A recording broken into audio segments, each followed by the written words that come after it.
आप मेरा YouTube channel देख रहे हैं। और आज दोस्तों मैं पहली बार ब्लाइंडों के बारे में बात करूंगा। वैसे तो आप लोग जानते हैं मैं भी ब्लाइंड हूँ, देख नहीं सकता लेकिन आज मैं अपनी बात नहीं करूंगा क्योंकि मेरी आदत नहीं है अपने संघर्ष को, अपने जीवन के बारे में बता के आप लोगों को इमोशनल करने का, आप लोगों को भावुक करने का। यदि ऐसा शौक रहता तो रोज मैं अपने बारे में वीडियो बनाता कि मेरी जिंदगी कैसी रही। आप लोग जानते हैं यूट्यूब पे हजारों प्रोफेसरों के आप वीडियो देखोगे तो उन लोगों का वीडियो ऐसा रहता है, how I become assistant professor, या हिंदी में लिखेंगे मैं असिस्टेंट प्रोफेसर कैसे बन गया, मैं ये पद कैसे कर लिया। भाई ये सब मेरा उद्देश्य नहीं रहता। मेरा उद्देश्य रहेगा कि दोस्तों अभी वर्तमान में एक न्यूज आई है कि एक ब्लाइंड लड़की है किरण खर्ग नाम की, हरियाणा की बच्ची है। वो साइकोलॉजी में डीयू में पढ़ाई कर रही थी। डीयू आप लोगों को नहीं पता होगा, दिल्ली और भारत का सबसे बेस्ट विश्वविद्यालय माना जाता है। और एक चीज और है कि भारत में साइकोलॉजी के जितने भी कॉलेज हैं जिनमें साइकोलॉजी पढ़ाई जाती है उसमें से ये लेडी श्री राम कॉलेज, ठीक है, इसको नंबर 1 माना जाता है। एलएसआर जो कॉलेज है, ठीक है, एलएसआर जो कॉलेज है इसको नंबर 1 माना जाता है, इसकी जो साइकोलॉजी डिपार्टमेंट है। तो वहां पर ये पढ़ रही है, अभी 3rd सेमेस्टर की छात्रा है। और आप लोगों को मैं बताऊं दोस्तों, ब्लाइंड लोग ज्यादातर ये ब्रेल से पढ़ते हैं। आप ये किताब देख सकते हैं। मैं अपने भतीजे लक्की से पॉइंट आउट करूंगा कि ये कैमरा से आपने इस बुक को दिखाया और मैं चाहूंगा कि ये बुक आप देखते रहें, आप लोगों को ताकि पता रहे कि एक ब्लाइंड आदमी कितने मुश्किल से पढ़ के प्रोफेसर बनता है। आज मैं इस पोस्ट पे हूं तो ऐसा नहीं है कि बहुत आसानी से पद मिल गया है, क्योंकि देखने वालों को जितना मेहनत करना पड़ता है उससे कम से कम 50 गुना ज्यादा मेहनत हम लोगों को करनी पड़ती है। तो आज मैं बताऊंगा दोस्तों कि किरण की कहानी, जो लड़की ब्लाइंड है, देख नहीं सकती, वो साइकोलॉजी में पढ़ाई करने भारत के सबसे बेस्ट कॉलेज में जाती है जहां पर साइकोलॉजी पढ़ाई जाती है। पर आप देखोगे कि देखो चनामुरा क्वालिटी की कॉलेज नहीं है जहां पर जैसे बोल दिया जाए जैसे बाकी कॉलेजेस हैं जहां पर प्रोफेसर ही सेंसिटिव नहीं है। वो ऐसा कॉलेज है जिसको भारत का जब सबसे बेस्ट कॉलेज माना जाता है, और जिस कॉलेज को भारत का सबसे बेस्ट कॉलेज माना जाता है उस कॉलेज के प्रोफेसरों को होना चाहिए सेंसिटिव। तो उसकी आप इंटरव्यू देख सकते हो दोस्तों। रेडियो उड़ान एक चैनल है, यूट्यूब पे सर्च कीजिएगा, RADIO स्पेस करके UDAAN, रेडियो उड़ान, ठीक है। तो उसमें उस लड़की का इंटरव्यू है, और बाकी आप कहोगे तो मैं कमेंट बॉक्स में उसका लिंक भी दे दूंगा इंटरव्यू का, ठीक है, आप लोग कमेंट करोगे तो उसमें वो बेचारी बताती है कि वो तो सोच के गई थी बड़े उम्मीदों से कि मैं साइकोलॉजी सीखूंगी, मैं भी देखना चाहती हूँ कि तरह तरह के साइकोलॉजिकल फील्ड्स कैसे होते हैं, किस किस तरह से मनोविज्ञान से इंसान जो है बंधा हुआ है, मनोविज्ञान को कैसे समझा जाता है। बट जैसे ही वो जाती है सबसे पहले तो उनको ब्रेल में किताबें नहीं दी जाती, ठीक है। वो बेचारी किताबें मांगती है कि हमें ब्रेल में दे दो किताबें पढ़ने के लिए, लेकिन उसको दिया नहीं जाता। तो वो कहती है भाई ब्रेल में आप नहीं दे रहे हो तो कोई बात नहीं, आप हमें किताबें दे दो PDF में या फिर ई-बुक हमें प्रोवाइड करा दो। लेकिन वो लोग ई-बुक भी प्रोवाइड नहीं कराते हैं। अब एक चीज सोच लीजिए कि ये जो है ना भारत के सबसे बेस्ट कॉलेज है, और भारत के सबसे बेस्ट कॉलेज में भी ब्लाइंड आदमी का पढ़ना बहुत कठिन है, उसको पेपर पास करने में भी बहुत दिक्कत होती है। अब वो बेचारी प्रोफेसरों के पास जाती तो पता है प्रोफेसर क्या बोलता है, तुम जैसे अंधे बच्चों को तो हम पढ़ाना ही नहीं चाहते, वो तो नेशनल एजुकेशन पॉलिसी लागू हो गई है इसलिए हम आपको आपके जैसे लोगों को पढ़ाना पड़ रहा है करके।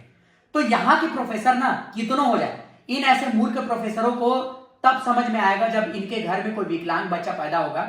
या तो मैं तो चाहता हूं कि एक नियम बना देना भारत सरकार को कि हर परिवार में एक ब्लाइंड व्यक्ति होगा ना तभी आप प्रोफेसर बनाओ, नहीं तो आप में प्रोफेसर बनने की योग्यता ही नहीं है।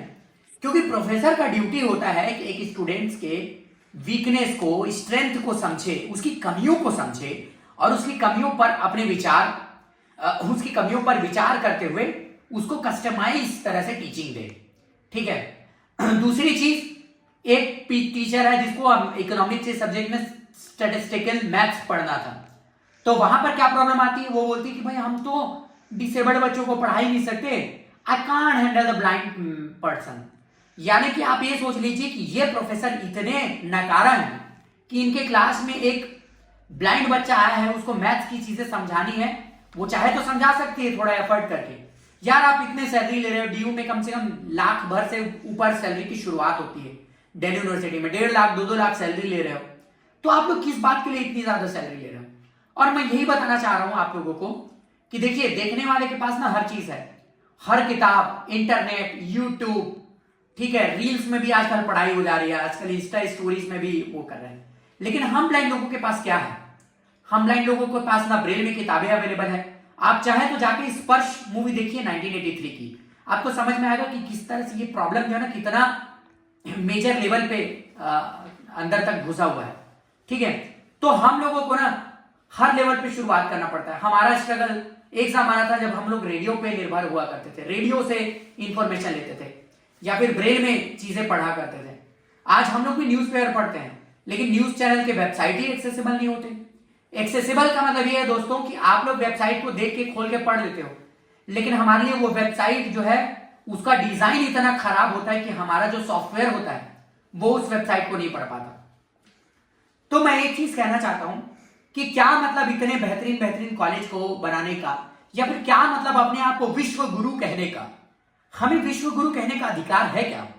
कि जब हम अपने बच्चों को, ठीक है, वो लड़की बेचारी वो कितने इरादों से आई थी, अब उसके बाद दूसरी बात ये आती है कि वो बेचारी बहुत जगह कंप्लेन की, कोई उसकी बात ही नहीं सुन रहा है। उसके कॉलेज के जो प्रेसिडेंट है उसके पास कंप्लेन की, वो भी कोई बात नहीं सुन रहा है। कॉलेज के प्रिंसिपल, मुझे तो गुस्सा आता है इन प्रिंसिपलों पे। ये प्रिंसिपल हमेशा टीचरों को बचाने पे लगे होते हैं। इन प्रिंसिपल को करना धरना कुछ होता नहीं। ज्यादातर प्रिंसिपलों को मैंने देखा है, ये अपना कुछ काम नहीं करेंगे, लेकिन दूसरे लोग जो कुछ अच्छा काम करने लगेंगे ना, उनको ये नीचे गिराने में लगे रहते हैं।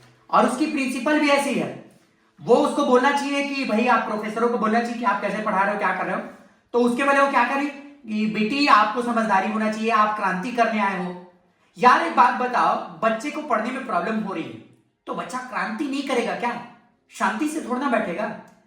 यहां पर हमारे यहां बच्चों को पढ़ाई नहीं होती, हमारे बच्चे क्रांति नहीं कर पाते, कोई बात नहीं, लेकिन यार जो बच्चा क्रांति कर रहा है उसको तो मत रोको।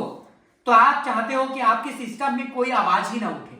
आप एक ऐसे पिंजड़े में बच्चों को बंद करना चाहते हो जहां से बच्चे की सोचने, समझने, तर्क करने की शक्ति कम हो जाए। और आप क्या चाहते हो कि बच्चे आप ही के जैसे कायर निकले और ये निकले। कल के दिन इस बच्ची को इतना ज्यादा मेंटली टॉर्चर किया गया उनके प्रिंसिपल के द्वारा, प्रोफेसरों के द्वारा, कि उस बच्ची की कई बार तबियत खराब हो गई।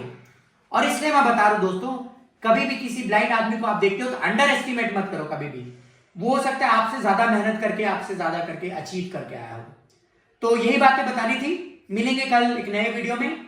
26 जनवरी कल आ रहा है, तो उसके एडवांस में मेरे तरफ से शुभकामनाएं। मैं चाहूंगा कि देश हमेशा उस ओर आगे बढ़े जहां पर सबके पास काम हो, सबके पास सोचने की आजादी हो, ठीक है, सबके पास अच्छी शिक्षा हो, सबके पास अच्छा स्वास्थ्य हो। ठीक है, तो इसी शब्दों के साथ आज के वीडियो को हम खत्म करते हैं। नमस्कार।